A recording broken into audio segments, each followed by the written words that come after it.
Shadow World. Synapse, 1982. This Mike Potter game is original enough to be engrossing based on its own merits, even given the obvious Defender influence. You're indeed responsible for defending Shadow World, the only planet where shadows are, for some reason, green. No humanoids wander here though. Your rivals are targeting the terrain itself.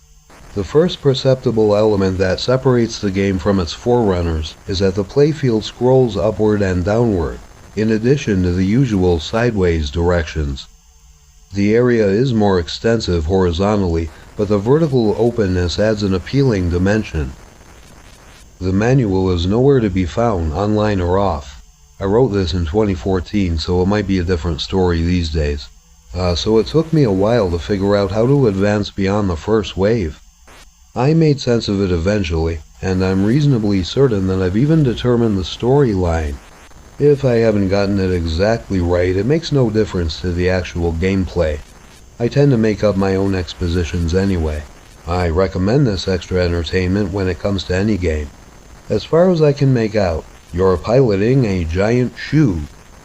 It's of a different kind than you're probably used to, as it's capable of rapid fire.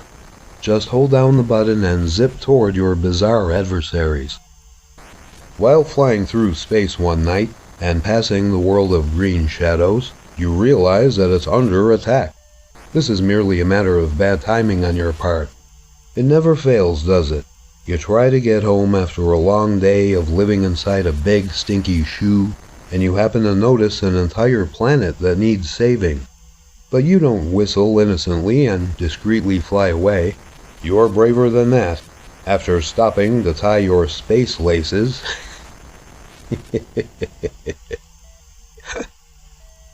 you prepare to fight for the Shadow World. Shadow of what?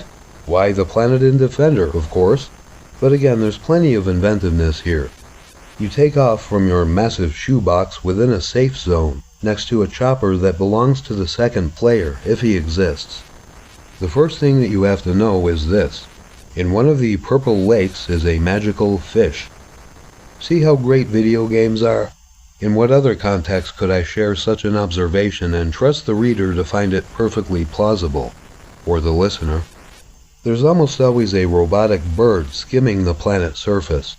When he encounters the fish, he grabs it and heads for one of the large diamond-encrusted kites that have appeared in the sky. The kite will then slowly descend until it lands or you destroy it. You can tell when one of these main antagonists has begun its descent. Musical beeps are heard around the world, with each one lower in pitch than the last. If the kite winds up landing entirely in the water, it doesn't survive. But if it's touching enough land, it comes to rest and opens at the top to become a bad guy fountain, gushing evil bow ties that don't seem to realize they're in the wrong game. Get back to Megamania. Once the kite has settled, you can no longer shoot it. Well, you can shoot it all you like. It won't do you any good, but knock yourself out.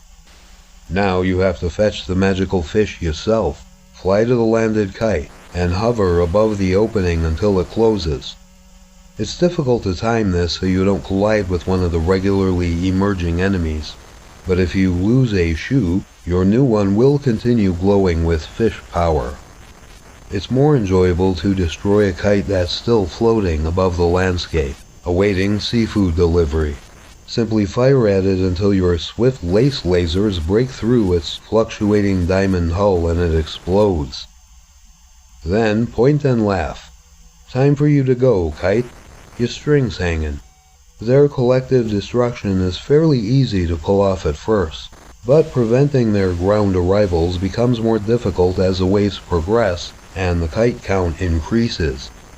The best approach is to destroy as many as you can while they're still high up. If 5 of them manage to land intact, the planet will be reduced to a mere shadow of its already shadowy self. The kites themselves send out the robotic birds, but they more frequently eject small, nasty antennae that turn the sky into something of a minefield.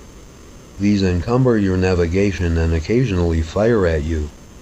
Perhaps they're actually emitting television signals, attempting to make you so lethargic that you won't worry about the planet anymore.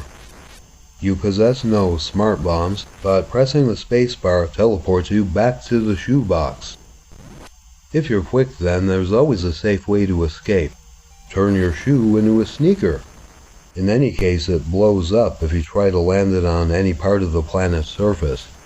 See what happens when you don't spring for thick soles? Fortunately, you've happened to bring along an extra pair. The status bar refers to the kites as pods, but I know an enormous diamond-encrusted kite when I see it. They're just calling themselves pods to throw me off, but it won't work. They can't walk all over this shoe.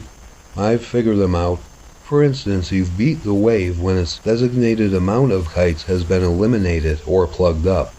An additional kite will appear above the planet, incrementing the pod count on the status bar if you haven't been quick enough and an extant kite has begun its descent. The bar also indicates the amount of active kites, landed ones that is, that require corking. Shadow World is an exceptional game with novel objectives, dozens of on-screen foes, fast movement, and nonetheless immaculate collision detection and control response.